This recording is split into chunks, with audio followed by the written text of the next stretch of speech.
Facebook நண்பர்கள் வட்டம் ஒன்று கூடி ஜல்லிக்கட்டுக்கு ஆதரவாக சென்னை மெரினா கடற்கரையில் பிரம்மாண்ட பேரணி நடத்தினர். தமிழர்களின் பாரம்பரியத்தை மீட்டெடுக்க இணையத்தின் மூலம் இணைந்தவர்கள் நடத்திய இந்த பேரணியில் ஆயிரக்கணக்கானோர் பங்கேற்றனர்.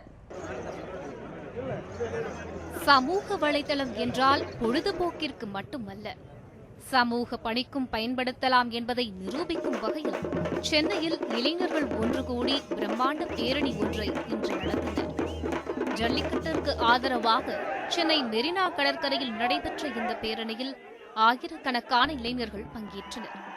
இணையதள நண்பர்கள் வட்டம் ஏற்பாடு செய்த இந்த பேரணியில் தமிழர்களின் பாரம்பரியத்தை மீட்கும் முயற்சியாக ஜல்லிக்கட்டு நடத்தப்பட வேண்டும் என்று இளைஞர்கள் வலியுறுத்தினர். ஜல்லிக்கட்டை கண்டிப்பா நடத்தி ஆகணுங்க. இந்த நடிகர்கள், கிரிக்கெட் பிளேயர் அவங்க சொல்றதெல்லாம் கேட்காதீங்க. இங்கே எல்லாமே இதை ரொம்ப நேரமாக பாரம்பரியமாக நடத்திட்டு வரோம். இது கண்டிப்பாக நடந்தே ஆகணும். சென்னையில் இருக்கோம் அப்படின்றதுக்காக நாங்கள் ஜல்லிக்கட்டு சப்போர்ட் பண்ணாமல் இருக்க மாட்டோம். நிச்சயமாக தமிழ் எங்களோட பாரம்பரியம், ஜல்லிக்கட்டு எங்களோட பாரம்பரியம். தமிழ்நாட்டில் இருக்க எல்லாருமே ஜல்லிக்கட்டு கண்டிப்பாக சப்போர்ட் பண்ணுவோம். ஜல்லிக்கட்டு அப்படின்றது தமிழ்நாட்டுக்கு மட்டும் சொந்தமானது கிடையாது, இந்தியா மொத்தத்துக்குமானது தான் ஜல்லிக்கட்டு. இதில் பின்னாடி நிறைய கார்பரேட்ஸ் அது இருக்கலாம், ஆனால் அது எல்லாத்தையும் முறியடிச்சதுக்காக தான் நாங்கள் இங்கே யங்ஸ்டர்ஸ் இங்கே கூடியிருக்கோம். நீங்கள் பார்த்தாலே தெரியும், ஜல்லிக்கட்டு எங்களுக்கு வேணும், நாங்கள் நடத்துவோம். நம்முடைய தமிழ் பாரம்பரியமும் விவசாயி யாருமே அழியக்கூடாது அப்படிங்கிற ஒரே காரணத்துக்காக நான் இங்கே ஒரு ஐடி கம்பெனியில் ஐடி இன்ஜினியராக வேலை பார்த்தாலும் என்னுடைய பாரம்பரியம் அழிக்கப்படக்கூடாது அப்படிங்கிற ஒரே காரணத்துக்காக நான் ஜல்லிக்கட்டை சப்போர்ட் பண்ணி இங்கே வந்திருக்கேன்.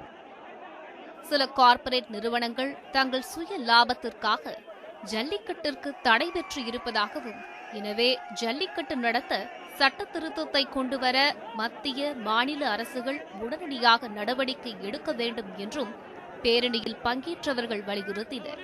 தமிழகத்தின் பாரம்பரியம் மற்றும் வீரத்தின் அடையாளமாக விளங்கும் ஜல்லிக்கட்டிற்கு ஆதரவாக கிராமப்புற மக்கள் மட்டுமல்லாமல் நகர்ப்புற இளைஞர்களும் இணைந்து பேரணி நடத்தியது அவர்களின் கலாச்சார பற்றை வெளிப்படுத்துவதாக அமைந்திருந்தது. எங்களுடைய போராட்டம் தீர்ப்பு வருவரை இல்லை, வெற்றி அடைந்து ஜல்லிக்கட்டு நடத்த வரை எங்களோட போராட்டம் நடந்து கொண்டே தான் இருக்கும். இது காலங்காலமாக நடத்துகிற போராட்டம் தடை செய்ய யாருக்கும் அனுமதி கிடையாது. எங்களுடைய ஒரே ஒரு நோக்கம் ஜல்லிக்கட்டு நடக்கணும், அவ்வளோதான். மற்றபடி எங்களுக்கு வேற எதுவுமே எல்லாருமே இந்த இளைஞர்கள் கூடிய சாதாரண விஷயம் பல லட்சம் பேர் இங்கே கூடியிருக்கோம். எங்களுக்கு தேவை இந்த பாரம்பரியம் எங்களுக்கு காப்பாற்றப்படணும். இந்த ஜல்லிக்கட்டு எங்களுக்கு இங்கே வந்திருக்கிற கூட்டத்தை பார்த்துருப்பீங்க. எல்லாரும் மக்கள் மத்தியில் ஒரு தவறான கருத்து இருக்கு, கிரிக்கெட்டு சினிமா இதுக்கு மட்டும்தான் இளைஞர்கள்லாம் கூடுவாங்க அப்படின்னு சொல்லிட்டு. இல்லை, இந்த மாதிரி பாரம்பரியமான விஷயத்துக்கும் நாங்கள் கூடுவோம். இதை யார் சொல்லியும் யாரும் வரல, அவங்கவுங்க ஃப்ரெண்ட்ஸு ஃபேஸ்புக்கில் பாஸ் பண்ணி வாட்ஸ்அப்பில், அதுக்கு தான் இவ்வளோ கூட்டம் வந்திருக்குது. ஜல்லிக்கட்டிற்கு உடனடியாக அனுமதி அளிக்காவிட்டால் தங்கள் போராட்டம் வேறு வடிவம் பெறும் என சமூக வலைதள நண்பர்கள் தெரிவித்துள்ளனர். பொங்கல் பண்டிகைக்கு ஒரு வார காலமே இருக்கக்கூடிய நிலையில் எந்த ஒரு அமைப்பையும் சாராத இளைஞர்களுடைய பட்டாளம் ஜல்லிக்கட்டு வேண்டும் என்று வலியுறுத்தி வருகின்றது.